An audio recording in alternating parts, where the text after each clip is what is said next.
Hello students, once again welcome you all on my YouTube channel and today we will discuss about mechanism of DNA replication। अर्थात आज हम DNA पुनरावृत्ति की क्रियाविधि का अध्ययन करेंगे। लास्ट वीडियो में आपने डीएनए रेप्लिकेशन क्या होता है, डीएनए रेप्लिकेशन में कौन कौन से एंजाइम भाग लेते हैं, अर्थात उसके लिए क्या एसेंशियल रिक्वायरमेंट होती है, क्या मोड ऑफ रेप्लिकेशन होता है, इन सारी चीज़ों को अध्ययन किया। विद्यार्थियों, आज हम इसकी मैकेनिज्म का अध्ययन करेंगे कि डीएनए रेप्लिकेशन जो होता है किस प्रकार से किस प्रोसेस में होता है। ठीक है, तो हम डीएनए रेप्लिकेशन जनरली किसे कहते हैं, डीएनए से डीएनए बनने की प्रक्रिया को, डीएनए से डीएनए बनने की प्रोसेस जो होती है उसको हम क्या कह रहे हैं, डीएनए रेप्लिकेशन कहते हैं। डीएनए कैसी संरचना होती है, दोहरी कुंडली संरचना होती है। देखिए इस तरह की,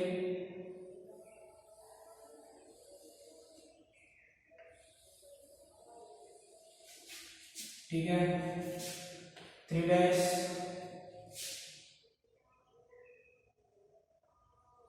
5 डैश 5 डैश 3 डैश। एक स्ट्रैंड 3 डैश टू 5 डैश होता है। इसकी जो पोलैरिटी 3 डैश 5 डैश का मतलब क्या है, ध्रुवता से। तो इसमें दोहरी कुंडली संरचना है, दोनों कुंडलों में क्या पाई, ध्रुवता पाई जाती है। ये वाला कुंडल 3 डैश टू 5 डैश है, ये 5 डैश टू 3 डैश है। इनके मध्य क्या उपस्थित है, नाइट्रोजन क्षारक उपस्थित होते हैं। आपस में जो ये दोनों श्रृंखला जुड़ी होती है नाइट्रोजन क्षारकों की तरफ जुड़ी रहती है।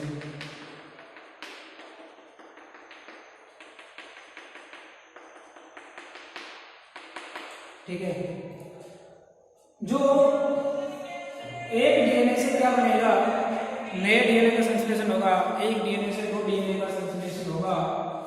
तो उस डीएनए के संश्लेषण के लिए सबसे पहले एक टेम्पलेट की आवश्यकता होती है, यानी फर्मे की आवश्यकता होती है, एक सांचे की आवश्यकता होती है। जिस तरह से हम किसी भी वस्तु को बनाते हैं तो उस बनाने के लिए किसकी आवश्यकता होती है, एक सांचे की आवश्यकता होती है। जैसे ईंट को ढालना है हमें, तो ईंट को ढालने के लिए किसकी आवश्यकता होती है, सांचे की आवश्यकता होती है। ठीक इसी प्रकार यहाँ पे डीएनए रेप्लिकेशन की बात करें हम यदि, तो डीएनए रेप्लिकेशन के दौरान जो डीएनए के दोनों स्ट्रैंड हैं, एक स्ट्रैंड दोनों स्ट्रैंड, यानी दोनों स्ट्रैंड जो हैं दोनों स्ट्रैंड किसकी तरह कार्य करते हैं, टेम्पलेट की तरह कार्य करते हैं। दोनों के दोनों स्ट्रैंड क्या हैं, टेम्पलेट। टेम्पलेट यानी कि टेम्पलेट का मतलब है फर्मे, इसको हम क्या कह सकते हैं, फर्मे भी कह सकते हैं। अर्थात ये स्ट्रैंड जो होते हैं डीएनए रेप्लिकेशन में भाग लेते हैं। ठीक है, अब आपने देखा कि जो डीएनए रेप्लिकेशन होता है, डीएनए रेप्लिकेशन किस की उपस्थिति में होता है, एक तो हेलिकेज एंजाइम होता है, न्यूक्लियेज एंजाइम होता है, ठीक है, लाइगेज एंजाइम होता है, ठीक है, सुबिलेज एंजाइम होता है, ठीक है, और क्या एंजाइम होता है, इसके अलावा डीएनए पॉलीमरेज होते हैं, डीएनए पॉलीमरेज। ठीक है, अब हम बात करें कि जो डीएनए रेप्लिकेशन की प्रोसेस होती है, डीएनए रेप्लिकेशन कहाँ से स्टार्ट हो, कौन सी जगह से स्टार्ट हो, तो डीएनए रेप्लिकेशन हेतु है ना, डीएनए रेप्लिकेशन के प्रारंभन हेतु यानी प्रारंभ होने के लिए इस डीएनए पर विशिष्ट स्थल उपस्थित होते हैं। क्या उपस्थित होते हैं, विशिष्ट स्थल उपस्थित होते हैं। उन विशिष्ट स्थलों को हम बोलते हैं समारंभन स्थल, यानी कि प्रारंभ करने वाले स्थल। ठीक है, देखिए यूकैरियोट्स में और प्रोकैरियोट्स में कुछ अंतर होता है। यूकैरियोट्स और प्रोकैरियोट्स में क्या होता है, कुछ अंतर होता है। जो प्रोकैरियोट्स होते हैं उन प्रोकैरियोट्स में केवल कुछ जगह ही, कुछ स्थान पर ही क्या पाए जाते हैं, डीएनए रेप्लिकेशन करने वाले स्थान पाए जाते हैं। जबकि यूकैरियोट्स जो होते हैं, उन यूकैरियोट्स के डीएनए में डीएनए रेप्लिकेशन को स्टार्ट करने के लिए कई स्थान उपलब्ध होते हैं। और जो डीएनए रेप्लिकेशन स्टार्ट करने वाले स्थान है उसको बोलते हैं ऑरिसी। उसको क्या बोलते हैं, ऑरिसी स्थान कहते हैं। ठीक है, तो सपोज कीजिए यह ऑरिसी यहाँ पे उपलब्ध है, ऑरिसी यहाँ पे है, तो डीएनए रेप्लिकेशन कहाँ से स्टार्ट होगा, यहाँ से। तो जो यूकैरियोट्स होते हैं, यूकैरियोट्स में डीएनए रेप्लिकेशन कहीं से भी प्रारंभ हो सकता है। बहुत सारे ऑरिसी होते हैं, जबकि प्रोकैरियोट्स में कैसा होता है, विशिष्ट होता है, किसी एक निश्चित जगह पर ही ऑरिसी पाया जाता है जहाँ से डीएनए रेप्लिकेशन की प्रक्रिया स्टार्ट होती है। तो इस ऑरिसी पर सबसे पहले क्या एंजाइम जुड़ता है, आगे हेलिकेज एंजाइम आगे जुड़ेगा यहाँ पे। ये जो ऑरिसी था उसको मैं नीचे लिख देता हूँ, ये क्या है, ऑरिसी। ऑरिसी यानी कि यह प्रारंभिक स्थल है जिस पर सबसे पहले क्या आगे जुड़ेगा, हेलिकेज एंजाइम आकर के जुड़ेगा। हेलिकेज के साथ साथ क्या होगा, न्यूक्लियस एंजाइम जुड़ेगा। ठीक है, तो यहाँ पे ये हेलिकेज एंजाइम जुड़ा, हेलिकेज। और ये हेलिकेज एंजाइम क्या करेगा, डीएनए की श्रृंखला को अनवाइंड करेगा, खोलेगा। ठीक है, तो ये श्रृंखला जो है इस तरह से खुल जाएगी। देखिए जब क्या हेलिकेज एंजाइम इस पर क्रिया करता है तो यह श्रृंखला इस तरह से बन जाती है।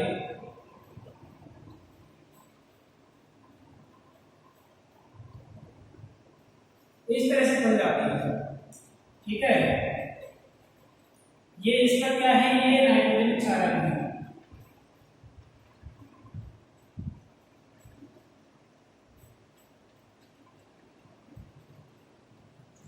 ये क्या है, जब यहाँ पे हेलिकेज एंजाइम ने कार्य किया तो इसको मैं इस तरह से घुमा के देखूं तो इस पर हेलिकेज एंजाइम इस तरह से काटेगा इसको, और काटेगा तो इसकी श्रृंखला खोलते हुए जाएगा, नहीं जाएगा।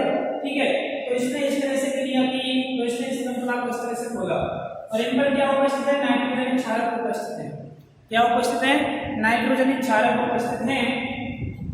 तो ये नाइट्रोजन क्षारक जो होते हैं, जब हेलिकेज एंजाइम श्रृंखला का टूटना होता है तो इस श्रृंखला को तोड़ने के लिए 2 एटीपी की ऊर्जा की आवश्यकता होती है। कितनी ऊर्जा की आवश्यकता होती है, 2 एटीपी ऊर्जा की आवश्यकता होती है।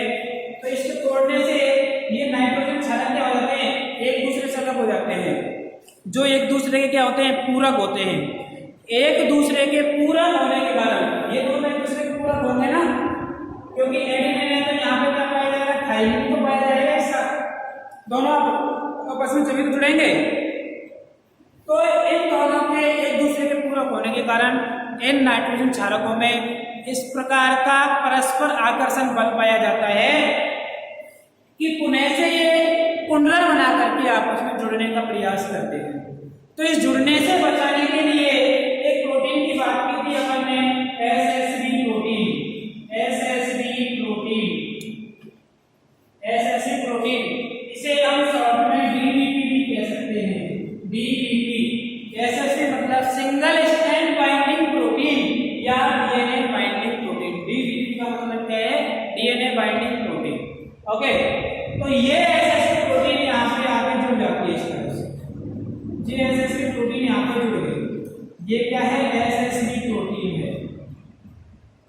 ठीक है, और ये क्या है, ये यहाँ पे हेलिकेज एंजाइम ने क्रिया की है। तो इस तरह से यह क्या बन गई है, रेप्लिकेशन फॉर्क बन गई है। रेप्लिकेशन फॉर्क बन जाती है, रेप्लिकेशन फॉर्क बन जाती है। ठीक है, रेप्लिकेशन फॉर्क का मतलब होता है प्रतिकृति द्विशाख। अब यहाँ पे क्या बन गई, प्रतिकृति द्विशाख हो गई है। ये सिरा 3-5' है और ये 5-3' है। ओके, ठीक है। अब जो डीएनए रेप्लिकेशन की प्रक्रिया होगी ना, वह डीएनए रेप्लिकेशन की प्रक्रिया जो पैटर्नल स्ट्रैंड है, अब जो ये श्रृंखला अलग हुई है हेलिकेज एंजाइम क्रिया द्वारा, इन श्रृंखलाओं पर अब कौन से एंजाइम कार्य करते हैं, देखिए अब आएगा डीएनए पॉलीमरेज एंजाइम। ये कितने प्रकार के हैं? First, second, third. सेकंड का अभी तक हमें जैविक गुण पता नहीं है, फर्स्ट और सेकंड का हमें पता है, फर्स्ट और थर्ड का पता है, ठीक है। वो क्या कार्य करेंगे देखते हैं अपन आगे चल के। जब इस पर आगे कर देंगे डीएनए पॉलीमरेज आकर के जुड़ते हैं, डीएनए पॉलीमरेज थर्ड आकर जुड़ता है, डीएनए पॉलीमरेज थर्ड आकर के जुड़ता है, तो डीएनए पॉलीमरेज थर्ड आकर के जुड़ेगा, ठीक है। तो इस पर एक शब्द होता है आरएनए प्राइमर, एक शब्द क्या होता है? आरएनए प्राइमर, ठीक है। या हम इसको जो है प्राइमर भी कह सकते हैं। क्या कह सकते हैं? प्राइमर। जो बैक्टीरियल स्ट्रैंड की 3'5 दिशा है, इस 3'5 दिशा में तो कंटिन्यूअसली इस स्ट्रैंड का निर्माण हो जाता है इस तरह से, जबकि जो 5'3' है, इस 5'3' में इस तरह से खंडों के रूप में डीएनए पॉलीमरेज थर्ड जो होता है डीएनए प्राइमर को जोड़ता है। डीएनए प्राइमर, ये इसको आरएनए प्राइमर के स्थान पर क्या बोल सकते हैं? डीएनए प्राइमर भी कह सकते हैं। आरएनए प्राइमर के स्थान पर क्या कह सकते हैं? DNA primer. तो डीएनए प्राइमर जो होते हैं, जो अलग श्रृंखला होती है, उस अलग श्रृंखला हुई अलग श्रृंखला ये है, तो इसके पूरक 3'5 में तो कंटिन्यूअसली स्ट्रैंड का निर्माण कर लेते हैं। इसके कारण इस स्ट्रैंड को हम बोल देते हैं लीडिंग स्ट्रैंड। इसको क्या बोल देते हैं? Leading strand. और जिस पर खंडों के रूप में बनता है उसे बोलते हैं लैगिंग स्ट्रैंड। उसे क्या बोलते हैं? लैगिंग स्ट्रैंड कहते हैं, ठीक है। तो डीएनए पॉलीमरेज एंजाइम की उपस्थिति में जो अलग श्रृंखलाएं होती हैं, उन अलग हुई श्रृंखलाओं पर डीएनए प्राइमर आकर के जुड़ते हैं। किस एंजाइम की उपस्थिति में? डीएनए पॉलीमरेज की उपस्थिति में। तो 3'5 दिशा है, इस पर तो डीएनए प्राइमर कैसे जुड़ जाते हैं? कंटिन्यूअस रूप से जुड़ जाते हैं, सतत रूप से जुड़ जाते हैं, सतत रूप से जुड़ गए, ठीक है। तो इसके कारण इस स्ट्रैंड को क्या बोल देंगे? लीडिंग स्ट्रैंड कहते हैं। जबकि 5' दिशा में जो डीएनए प्राइमर होते हैं, ये डीएनए प्राइमर खंडों के रूप में जुड़ते हैं। इन खंडों को सर्वप्रथम, ठीक है, रिजी ओकाजाकी द्वारा देखा गया। इन खंडों को सर्वप्रथम किसके द्वारा देखा गया? रिजी ओकाजाकी। रिजी ओकाजाकी ने देखा। इनके सम्मान में इन खंडों को हम, जो ये खंड बन रहे हैं, इन खंडों को हम बोलते हैं ओकाजाकी खंड। इन खंडों को हम क्या बोलते हैं? ओकाजाकी खंड। तो इस तरह से अभी हेलिकेज एंजाइम ने क्या कर दिया था? डीएनए रेप्लिकेशन प्रारंभ कर दिया और डीएनए पॉलीमरेज ने स्ट्रैंड्स का निर्माण करना शुरू कर दिया है। उसके पश्चात ये हेलिकेज एंजाइम जो होता है, यह हेलिकेज एंजाइम लगातार कंटिन्यूअस कार्य करता रहता है। लगातार क्या करता रहता है? इस श्रृंखला को अनबाइंड करता रहता है, खोलता चलेगा। यहाँ आगे बढ़ेगा, ये डीएनए पॉलीमरेज का जो हेलिकेज एंजाइम आगे बढ़ेगा, इसको आगे खोलता जाएगा, खोलते हो जाएगा। तो खोलते हुए चलने के पश्चात ये श्रृंखला जो है डीएनए पॉलीमरेज एंजाइम द्वारा ये लगातार बढ़ती रहेगी और ये कंटिन्यूअस रहेगी, ये खंडों बढ़ेगी, ठीक है। उसके पश्चात क्या होता है कि जो हेलिकेज एंजाइम यदि लगातार बना रहेगा, यदि हेलिकेज एंजाइम लगातार बना रहे, तो लगातार बने रहने की स्थिति में ये क्या कर देगा? सभी डीएनए जो कोशिकाओं में उपस्थित हैं, उन सभी डीएनए का क्या कर देगा? विभक्त कर देगा, उसका क्या कर देगा? खंडन कर देगा। तो इस क्रिया को रोकने के लिए एक एंजाइम पाया जाता है, इसका नाम होता है DNA polymerase first. DNA polymerase प्रथम इस हेलिकेज एंजाइम की क्रियाशीलता को संदमित कर देता है। जब इस हेलिकेज एंजाइम की क्रियाशीलता संदमित हो जाएगी, तो डीएनए श्रृंखला को आगे अनबाइंड नहीं करेगा। तो इस तरह से इसका क्या हो गया? टर्मिनेशन हो गया, ठीक है। उसके पश्चात क्या होता है कि जब इसका टर्मिनेशन हो जाता है, तो जो ये ओकाजाकी खंड बने हुए हैं, बने हुए हैं, ये लाइगेज एंजाइम की उपस्थिति में, किस एंजाइम की उपस्थिति में? डीएनए लाइगेज एंजाइम की उपस्थिति में क्या हो जाते हैं, जुड़ जाते हैं और जुड़ करके क्या बना लेते हैं, दो नए डीएनए बना लेते हैं। क्या बना लेते हैं, दो नए डीएनए बना लेते हैं। इस तरह से क्या हो जाता है, डीएनए रेप्लिकेशन हो जाता है। तो आपने इसको थोड़ा सा समझा। अब इसको हम देखते हैं, अच्छे ढंग से देखते हैं। देखिए दोबारा से एक बार रिपीट कर रहा हूं मैं कि जो यूकैरियोट्स होते हैं, यूकैरियोट्स में तो क्या है, कई जगह पर डीएनए रेप्लिकेशन हेतु प्रारंभन स्थल होते हैं, जबकि प्रोकैरियोट्स में केवल एक जगह होता है। तो यहाँ मान लीजिए ओरिजिन स्थल कहाँ पे, यहाँ पे है। तो हेलिकेज एंजाइम यहाँ पे आकर जुड़ गया। जब हेलिकेज एंजाइम यहाँ पे आके जुड़ जाता है तो इस तरह से वो डीएनए की श्रृंखला क्या कर देता है, तोड़ देता है। डीएनए की श्रृंखला क्या कर देता है, तोड़ देता है। तो इस तरह से ये तोड़ दिया है और तोड़ करके क्या है, ये प्रतिकृति द्विशाख बना देता है। ये क्या बन गई है, प्रतिकृति द्विशाख बन जाती है। ये प्रतिकृति द्विशाख बन गई, ठीक है। ये रेप्लिकेशन फॉर्म बन जाती है, रेप्लिकेशन फॉर्म। ये रेप्लिकेशन फॉर्म इस दौरान कैसी है, एक दिशीय है। इसके अलावा द्विदिशीय भी हो सकती है, जिनमें ओरिजिन कई होते हैं, जिसमें ओरिसी क्षेत्र कई होते हैं। उनमें यहाँ से भी डीएनए रेप्लिकेशन प्रारंभ हो सकता है, यहाँ से हो सकता है, यहाँ से हो सकता है। अर्थात दोनों दिशाओं में क्या हो सकती है, डीएनए की श्रृंखला अनबाइंड हो सकती है। परंतु यहाँ पर केवल एक जगह पर उपस्थित ओरिसी, एक जगह पर उपस्थित होने के कारण हेलिकेज एंजाइम ने इधर से डीएनए की श्रृंखला को तोड़ा, इधर से। तो इस तरह से एक दिशा में डायरेक्शनल बनी है। ये कौन सी हो गई, 3' to 5' हो गया, ये 5' to 3' हो गया, ठीक है। इस रेप्लिकेशन फॉर्म पर है ना क्या आकर के जुड़ती है, ये एसएसबी प्रोटीन आकर के जुड़ जाती है। एसएसबी प्रोटीन, यह क्या है, एसएसबी प्रोटीन है। यह एसएसबी प्रोटीन क्या होती है, जो ये नाइट्रोजन क्षारक लगे हुए हैं, इन नाइट्रोजन क्षारकों को आपस में जुड़ने से रोकती है, ठीक है। क्योंकि इनके मध्य क्या पाया जाता है, परस्पर आकर्षण बल पाया जाता है। यहाँ पे हेलिकेज एंजाइम है जो किधर काम कर रहा है, ऊपर से नीचे की तरफ कार्य कर रहा है, इस तरह से कार्य करता है और डीएनए की श्रृंखला को अनबाइंड करके चलता है, ठीक है। अब यहाँ पे इसके पश्चात क्या होगा, डीएनए पॉलीमरेज आकर के जुड़ेगा। इसके लिए अभी पश्चात क्या जुड़ेगा, DNA polymerase third, DNA polymerase third. DNA polymerase third क्या करेगा कि जो ये इस तरह से डीएनए की जो प्रतिकृति द्विशाख है, ठीक है, ये 3' to 5' है, ये 5' to 3' है। तो 3' to 5' दिशा में ना डीएनए पॉलीमरेज थर्ड 3' to 5' दिशा में, ये 3' to 5' दिशा है, उस दिशा में DNA polymerase third DNA primer को एक सतत श्रृंखला में जोड़ देता है, इस तरह से। जबकि जो 5' to 3' प्राइम होता है, उसमें डीएनए प्राइमर को खंडों में जोड़ता है, इस तरह से। डीएनए खंडों को खंडों के रूप में जोड़ता है।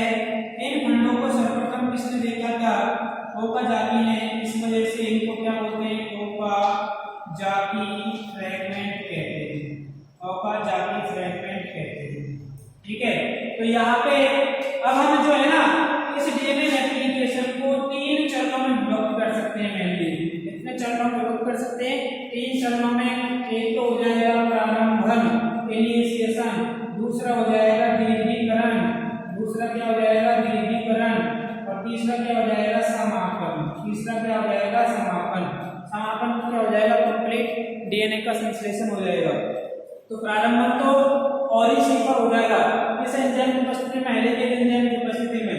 उसके पश्चात यह हेलिकेज एंजाइम एसएसबी प्रोटीन के साथ जुड़ते हुए, एसएसबी प्रोटीन के साथ जुड़ते हुए डीएनए पॉलीमरेज थर्ड की उपस्थिति में क्या करता रहता है, लगातार नए स्ट्रैंड्स का निर्माण करता रहता है, लगातार नए स्ट्रैंड का निर्माण करता रहेगा। अर्थात जो हेलिकेज एंजाइम है, हेलिकेज एंजाइम लगातार इस तरह से क्रिया करेगा ना, तो इसमें इस तरह से क्रिया करेगा और इस श्रृंखला क्या करता रहेगा, तोड़ता रहेगा, इस तरह से, इस दिशा में तोड़ता रहेगा, तोड़ता रहेगा ना, डीएनए की श्रृंखला को तोड़ता रहेगा। तो अगर लगातार यदि इस तरह से तोड़ता रहे तो सभी डीएनए का क्या कर देगा, तोड़ देगा, उसको विभक्त कर देगा। लेकिन हमें सभी डीएनए को विभक्त नहीं करना है, केवल हमें डीएनए से 2 डीएनए बनाने हैं। तो 2 डीएनए बनाने के लिए इस हेलिकेज एंजाइम की सक्रियता को क्या करना है, नष्ट करना है। अर्थात इस दौरान क्या हो रहा है, यहाँ पे एलोंगेशन हो रहा है। ये प्रारंभन हो गया, इसको हम क्या कह सकते हैं, प्रारंभन कह सकते हैं। ये जो है इसको हम क्या कह सकते हैं, एलोंगेशन के चरण है। एलोंगेशन के पश्चात क्या होता है, टर्मिनेशन होता है। और टर्मिनेशन के दौरान क्या होगा, देखिए टर्मिनेशन के दौरान क्या आएगा, डीएनए पॉलीमरेज फर्स्ट आएगा। टर्मिनेशन के दौरान क्या आएगा, डीएनए पॉलीमरेज फर्स्ट एंजाइम आएगा। और यह DNA polymerase first enzyme helicase enzyme की क्रियाशीलता को क्या कर देता है, नष्ट कर देता है। जब हेलिकेज एंजाइम क्या हो जाएगा, नष्ट हो जाएगा, तो नष्ट होने पर यह डीएनए की श्रृंखला को अनवाइंड करना यानी खोलना बंद कर देता है। जब खोलना बंद हो जाएगा तो ये तो कंटिन्यूअस स्ट्रैंड बनते चले जा रहा है। थ्रेडस टू फाइब्रस दिशा में तो कंटिन्यूअस स्ट्रैंड बनता जाता है, लेकिन जो फाइब्रस टू थ्रेडस दिशा में जो ओकाजाकी खंड बनते हैं, ये ओकाजाकी खंड लाइगेज एंजाइम की उपस्थिति में, किस एंजाइम की उपस्थिति में, लाइगेज एंजाइम की उपस्थिति में क्या बन जाते हैं, कंटिन्यूअस फ्रेगमेंट बना लेते हैं। और अंत में क्या प्राप्त हो जाता है, 2 नए डीएनए प्राप्त हो जाते हैं। 2 नए डीएनए प्राप्त हो जाते हैं। इस तरह से 2 नए डीएनए प्राप्त हो जाते हैं। तो ये क्या है, डॉटर डीएनए है। ये क्या है, डॉटर डीएनए है, पुत्र डीएनए प्राप्त हो गए। इस एक पैटर्न डीएनए से 2 पुत्र डीएनए प्राप्त हो जाते हैं। ये प्रोसेस कहलाती है टर्मिनेशन। ये प्रोसेस क्या कहलाती है, टर्मिनेशन। टर्मिनेशन में कौन से एंजाइम ने भूमिका निभाई, डीएनए पॉलीमरेज फर्स्ट में। एलोंगेशन में कौन से एंजाइम भूमिका निभाते हैं, डीएनए पॉलीमरेज थर्ड। इसके अलावा हेलिकेज एंजाइम, इसके अलावा क्या है, न्यूक्लियस एंजाइम और एसएससी प्रोटीन, ये सब इसमें भूमिका निभाते हैं। दूसरा चरण जो होता है क्या है, एलोंगेशन का है। दूसरा चरण क्या है, एलोंगेशन का है। और एलोंगेशन से पहले क्या होता है, इनिशिएशन होता है। इनिशिएशन यानी कि प्रारंभन। ये पहला चरण हो गया, ये दूसरा चरण हो गया, ये तीसरा चरण हो गया। टर्मिनेशन के फलस्वरूप एक पैटर्न डीएनए से 2 पुत्री डीएनए का संश्लेषण हो जाता है। तो इस तरह से डीएनए रेप्लिकेशन की प्रक्रिया संपूर्ण होती है। ठीक है, तो डीएनए रेप्लिकेशन में क्या कौन से एंजाइम भाग लेते हैं, जे एंजाइम भाग लेते हैं, जिसमें एक एंजाइम हमें बताना भूल गए, सुबेलेज एंजाइम। यह सुबेलेज एंजाइम क्या कार्य करता है कि जो डीएनए होता है ना, डीएनए में क्या पाई जाती है, गुथी हुई संरचना पाई जाती है। इस तरह की गुथी हुई संरचना है ना, इस गुथी हुई संरचना को खोलने के लिए कौन सा एंजाइम सहायक होता है, सुबेलेज एंजाइम। खोलने का कार्य तो क्या कर रहा है, हेलिकेज कर रहा है, लेकिन इसको ढीला बनाने का काम, नरम बनाने का काम, ढीला बनाने का काम क्या करता है, सुबेलेज एंजाइम कार्य करता है। तो इस तरह से रेप्लिकेशन की प्रक्रिया पूर्ण होती है। ठीक है, यदि आपको किसी तरह की प्रॉब्लम हो तो कमेंट्स करके बताइएगा। और यदि आपको अच्छी तरह से वीडियो समझ आई हो तो इस को अधिक से अधिक शेयर कीजिएगा और अपने दोस्तों को भेजिएगा और लाइक एंड सब्सक्राइब कीजिएगा। Thank you.